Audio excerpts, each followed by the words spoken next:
أولئك عليهم صلوات من ربهم ورحمة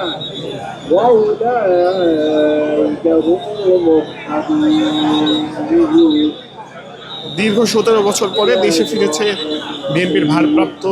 chairman Tarique Rahman, এবং তার এই দেশে ফেরার পরে তিনি এই মুহূর্তে এসেছেন সাবেক রাষ্ট্রপতি জিয়াউর রহমানের সমাধিস্থলে, এবং তার এই আগমন ঘিরে আমরা দেখছি মানুষের এবং নেতাকর্মীদের ভিড় আমরা আপনাদেরকে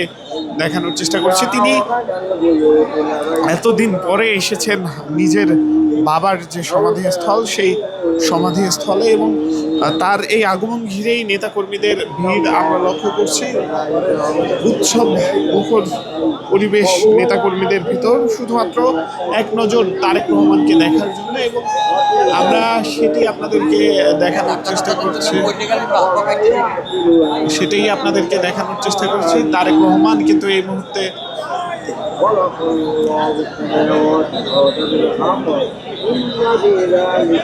প্রিয় নেতা জনাব তারেক রহমান এই মুহূর্তে জিয়ার যে সমাধিস্থল সেই জিয়ার সমাধিস্থলের কাছাকাছি এসে পৌঁছেছে, এবং নেতাকর্মীদের ভিড় আপনারা লক্ষ্য করতে পারছেন। নেতাকর্মীদের ভিড়ে কিন্তু জিয়াউর রহমানের যে সমাধিস্থল সেই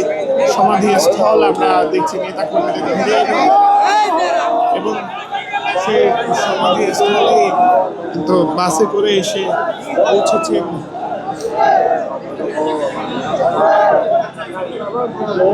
তারেক রহমান, এবং সেই বাসে করেই তিনি এগিয়ে যাবেন, এবং এর মাঝেই কিন্তু নেতাকর্মীরা স্লোগান দিচ্ছে তারেক রহমানের নামে, এবং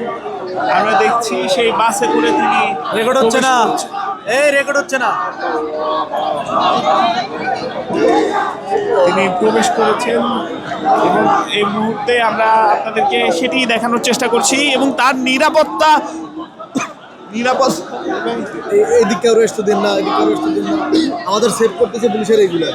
তার নিরাপত্তা, এবং আমরা দেখছি এই মুহূর্তে নেতাকর্মীদের যে ঢল, সেই ঢলই প্রমাণ করছে তারেক রহমানের প্রতি মানুষের যে ভালোবাসা, সেই ভালোবাসার, এবং তিনি কিন্তু এই মুহূর্তে এসে পৌঁছেছেন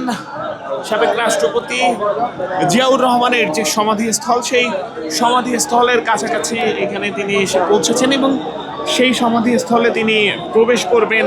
তার বাবার যে সমাধি সেই সমাধি জিয়ারত করার উদ্দেশ্যে তিনি কিন্তু প্রবেশ করবেন, এবং এই লাল যে বাস সেই বাসে করেই তিনি এসেছেন, এবং আমরা দেখছি তার এই আগমন ঘিরে উচ্ছ্বসিত নেতাকর্মীদের ঢল, এবং আমরা সেটি আপনাদেরকে দেখানোর চেষ্টা করছি।